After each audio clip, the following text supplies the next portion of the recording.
The story begins with a dangerous illusion that the largest economy in the world could bend the rules of history and never pay the full price for its decisions.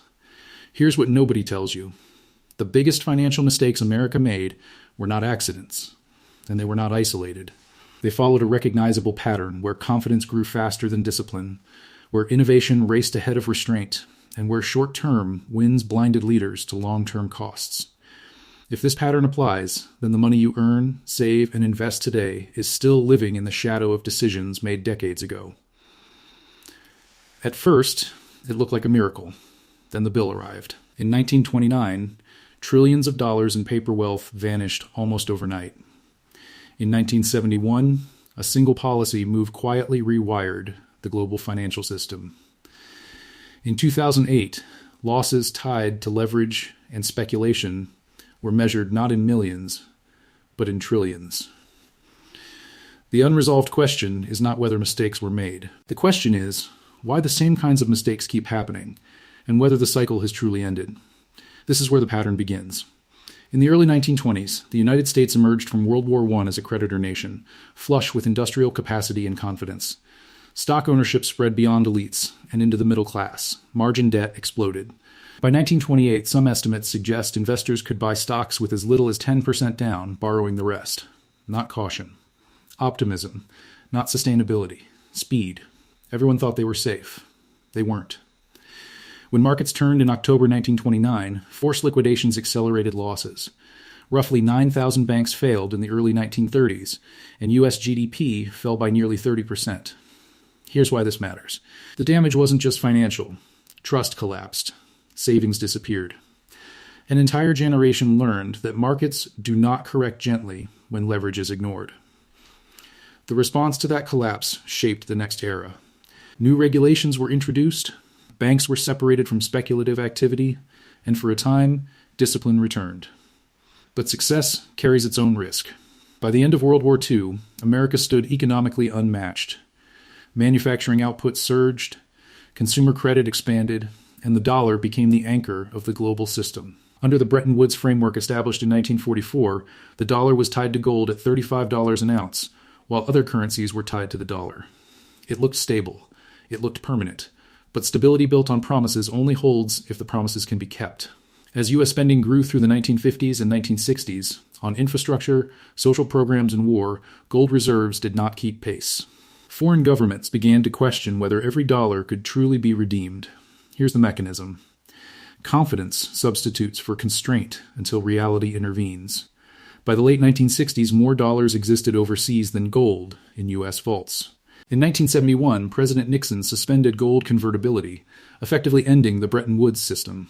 Not a collapse, a reset, not chaos. Control.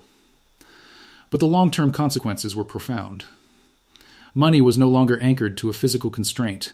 It was anchored to policy decisions and political incentives. Inflation surged through the 1970s, peaking above 13% in 1979. Purchasing power eroded quietly, invisibly, year after year. Here's what nobody tells you. This shift didn't just change prices. It changed behavior. Debt became easier to justify. Deficits became routine. The cost was deferred, not eliminated. By the 1980s and 1990s, financial innovation accelerated again. Deregulation loosened restrictions on banks and investment firms. New instruments promised efficiency and risk distribution. At first, it looked like progress. Then the bill arrived. The savings and loan crisis of the late 1980s cost taxpayers an estimated $124 billion. Warning signs were visible, but optimism prevailed. Growth returned. Markets climbed. Confidence rebuilt itself. This is where the pattern repeats. Each recovery planted the seeds of the next excess. The most dramatic example arrived in the early 2000s. Low interest rates combined with financial engineering fueled a housing boom unlike anything before it. Mortgage-backed securities spread risk across the system, or so it was believed. Here's the trap. Risk wasn't eliminated. It was obscured. By 2007, household debt had reached roughly 100% of GDP. When housing prices stopped rising, the structure collapsed inward. In 2008, major financial institutions failed or were rescued, global markets froze, and U.S. household net worth fell by more than $13 trillion. Not because housing disappeared, because leverage amplified losses beyond control. At first, it looked contained. Then contagion spread. Credit tightened, unemployment surged, and public balance sheets absorbed private risk. According to some economists, the true cost wasn't just the bailout figures or stimulus packages. It was the lost growth, the delayed careers, the diminished confidence that lingered for years. Here's why this matters. Each crisis widened the gap between those positioned to recover quickly and those who weren't. Assets rebounded faster than wages. Wealth inequality deepened. The danger wasn't what people saw. It was what they ignored. Throughout these episodes, the same decision errors resurfaced. Overconfidence in models, faith in perpetual growth, the belief that this time was different, not restraint, expansion, not caution, complexity. And every time the losses scaled up. Millions became billions. Billions became trillions. This wasn't accidental. It was structural. This is where the pattern begins to point forward. Some analysts suggest that when systems rely on debt to sustain growth, the margin for error narrows. Small shocks create large consequences. Stability becomes fragile. Today, comparisons are often made cautiously, and for good reason. Modern economies are larger, more interconnected, and more actively managed than in the past. Yet one scenario indicates that similar incentives still exist. Low rates encourage borrowing. Asset prices respond faster than incomes. Policymakers face pressure to support markets during stress. None of this guarantees a crisis. But history suggests it raises the stakes. Here's what nobody tells you. The biggest financial mistakes America made were rarely about ignorance. They were about choices made under pressure, when avoiding short-term pain seemed more important than preventing long-term damage. As the dust settled after each collapse, reforms were promised, lessons were announced, and for a while behavior changed. Then memory faded. Risk crept back in, under new names, new tools, and new narratives. The question that remains is unresolved. If these were not isolated failures, but stages in a repeating cycle, what comes next when the safeguards themselves become sources of risk? The answer lies on the other side of this story, where the mechanisms converge and the future scenarios begin to take shape. The second act of this story is not about a single crash or a single year. It's about how the mechanism quietly matured. Here's the mechanism. Each time a financial shock threatened growth, the response favored speed over structure. Losses were absorbed, rules were adjusted, and incentives were reshaped to restart expansion as quickly as possible. Not resilience. Velocity, not repair. Acceleration. At first, this looked like mastery. Markets recovered faster. Confidence returned sooner. But the cost was subtle. Risk migrated instead of disappearing.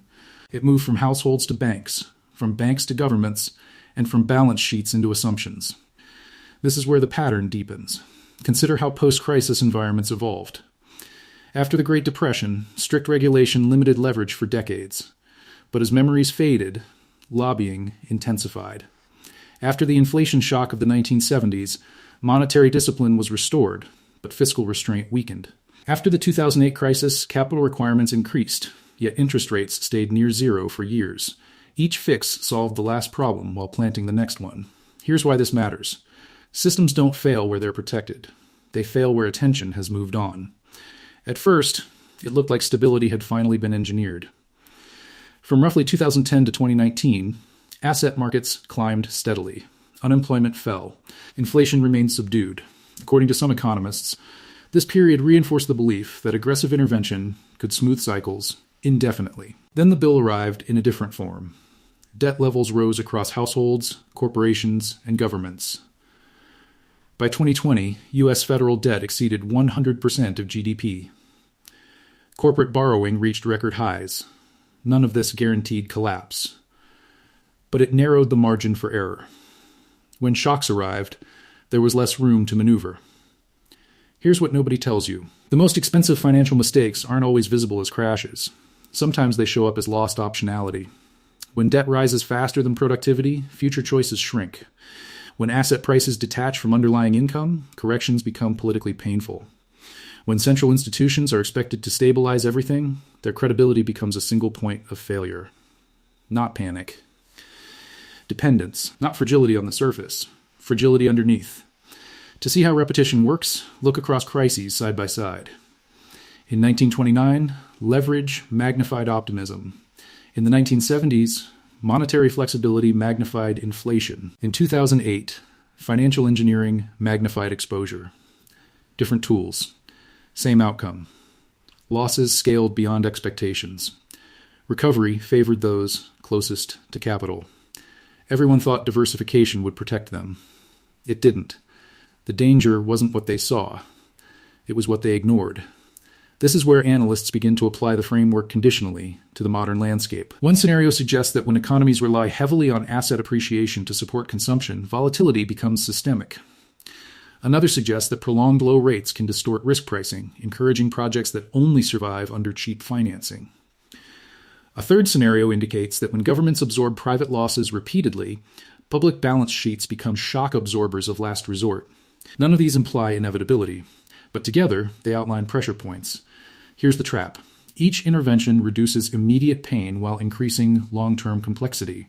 Complexity feels like sophistication, until stress reveals hidden linkages. In highly interconnected systems, small disruptions can propagate quickly. Supply chains tighten. Credit spreads widen. Confidence erodes. The emotional component matters as much as the financial one. Fear travels faster than data. Once trust wavers, behavior changes abruptly. Who paid the price when billions were lost? History gives a consistent answer. Those dependent on wages felt the downturns first. Savings tied to market timing suffered next. Those with diversified assets and access to liquidity recovered faster. This wasn't conspiracy. It was structure. According to some analysts, the system rewarded proximity to capital and punished exposure to volatility. Over time, this widened disparities and fed political tension. Here's why this matters. Financial systems don't operate in isolation. Their outcomes shape social stability. Yet adaptation also appears in every cycle. New safeguards emerge. New tools are developed. After 2008, stress tests became routine. Capital buffers increased. Transparency improved. These changes mattered. They reduced certain risks. But they didn't eliminate the underlying incentive problem. Growth is still rewarded. Delay is still punished. Leaders still face pressure to act quickly in crises.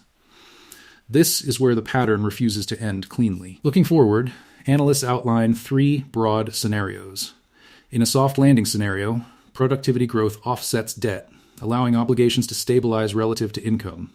Asset prices adjust gradually. Confidence holds. In a reset scenario, inflation or restructuring reduces real debt burdens, redistributing losses over time. Growth resumes under a new baseline.